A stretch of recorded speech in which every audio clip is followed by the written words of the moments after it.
Barrister Asaduzzaman Fuad ভাই আসতে চাই, যেটি তুষার ভাই বলছিলেন যে আসলে এই যে ভ্যান্ডালিজম বা মব সন্ত্রাস, এটি যে অপরাধ এবং এটি যে সন্ত্রাস, এটি সরকার বুঝতে বা ঘোষণা দিতে দেরি করেছে। পাশাপাশি পুলিশের পক্ষ থেকে যে বাস্তবতা যা কি বা পুলিশ কিভাবে এটাকে দেখছে বা নিয়ন্ত্রণে কি ব্যবস্থা নিচ্ছে সেটিও তিনি সমালোচনা করছেন। আপনি কিভাবে দেখছেন? ধন্যবাদ। আমার কাছে আমি যেটা ফার্স্ট অ্যাড্রেস করতে চাই সেটা হচ্ছে মব কেন্দ্রিক যে ডিসকোর্সটা এখন গণমাধ্যমে এবং চলমান আছে, যেই জিনিসটা পোট্রে করার চেষ্টা করা হচ্ছে যে অ্যাজ ইফ আমরা একটা সুজলা সফলা শস্য শ্যামলা সোনার বাংলায় বাস করছিলাম, সেই মানে হ্যাপি এন্ডিংয়ের মতো হাজার বছর ধরে।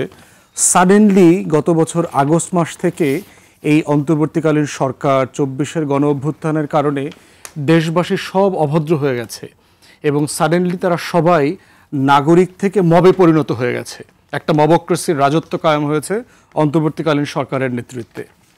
আপনাদেরকে মনে করায় দিতে চাই যে আমরা কিন্তু ১৬-১৭ বছর ধরে একটা স্টেট স্পন্সার্ড মব জাস্টিস মবক্রেসির ভিতরে বাস করেছি।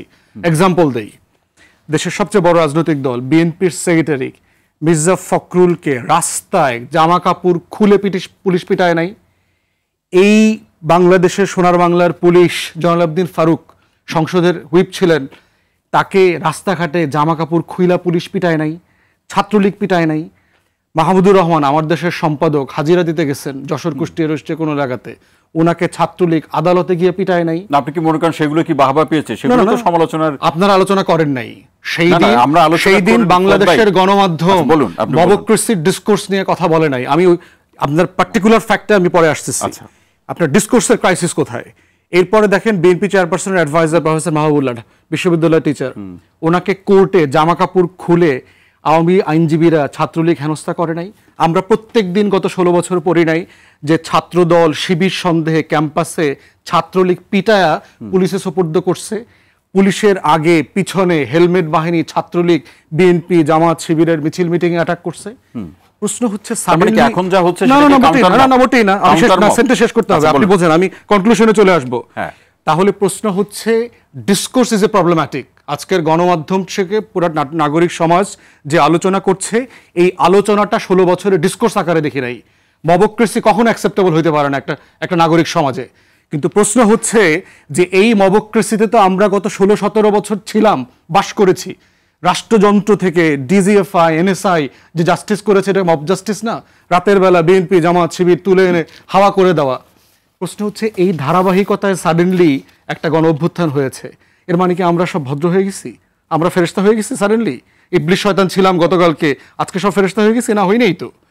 এর বাইরে, রাজনীতির বাইরেও হচ্ছে একটা মব কালচার এই রাষ্ট্রে আছে বিচারহীনতার কারণে। আপনি দেখবেন যে কাজের বুয়াকে পিটায় মেরে ফেলে, আপনি দেখবেন যে দারোয়ানকে ডাকাত সন্দেহ করে পিটায় মেরে ফেললো, আপনি দেখবেন যে এলাকায় চোর ডাকাতকে ধরে চোখ খুলে ফেলে, আপনার হাত পাও কেটে দেয়, পানিতে ডুবায় মাইরা ফেলে, এই ধরনের কাজ ঘটতেছে।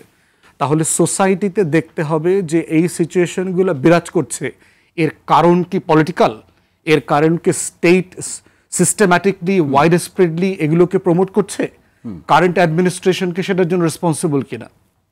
আমি মানে এই পর্যায়ে এতটুকু বলুন যে এখন আগের ১৫ বছরে যে ধরনের মবগুলো হয়েছে সেগুলো গণমাধ্যম তার জায়গা থেকে আলোচনা পর্যালোচনা সমালোচনা করেছে, হয়তো নিশ্চয়ই সেটা আপনি জানেন, কিন্তু তার সূত্র ধরে এখন কাউন্টার মব হচ্ছে কিনা এটাই ছিল। না, হচ্ছে না, তেমন কিছুই হচ্ছে না। যেটা হচ্ছে খুব বিচ্ছিন্ন ঘটনা। অ্যাডমিনিস্ট্রেশন এই ঘটনাগুলোকে ডিসাইসিভলি ডিল করছে। আপনি জানেন যে বাংলাদেশে overall law enforcement agency very দুর্বল। আপনি একটা জিডি করতে পারেন না যে রাষ্ট্রে আপনি ১৭,০০০ টাকা পুলিশ কনস্টেবলকে বেতন দিয়ে তো আপনি ফার্স্ট ক্লাস সার্ভিস আশা করতে পারবেন না। যেখানে জুডিশিয়ারি আপনার চিফ জাস্টিস থেকে টোটাল অ্যাপেলেট ডিভিশন পালায় চলে গেছে, হাইলি করাপ্ট জুডিশিয়ারি, ইমামও পালাইছে। তাহলে সেই বাস্তবতায় বিচারহীনতার এই কালচারকে স্টেট প্রমোট করেছে, যেই রাষ্ট্র খুনকে প্রমোট করেছে, হাজারে হাজারে খুন প্রমোট করেছে, লাশ নাই করে দিয়েছে, সেই রাষ্ট্রে সাডেনলি আপনি আশা করতে পারেন না যে আমরা সব ভদ্র হয়ে গেছি, হঠাৎ করে সবাই ভালো হয়ে যাবে, এটা আশা করা যায় না, সেটাই আপনি বলছেন। এই জন্য হচ্ছে এটাকে একটা সিস্টেমেটিক ইস্যু আকারে, টোটাল ধারাবাহিকতা আকারে আলোচনা করতে হবে। সাডেনলি মবের আলোচনাটা এমন আসছে যে সাডেনলি এই 10 মাসে এই ঘটনাগুলো ঘটছে, ব্যাপারটা তা না। এই ঘটনাটা চলমান, এটা অনেক কমে গেছে বরং 10 মাসে। এখনো যেটা আছে এটাও কমাইতে হবে। একটা ডেমোক্রেটিক ট্রানজিশনে এইটা আমাদের কালেকটিভ রেসপন্সিবিলিটি, সবাই মিলে কিভাবে রুল অফ ল গভর্নেন্স চালু করা যায়, নিয়ন্ত্রণ করা যায় সেটি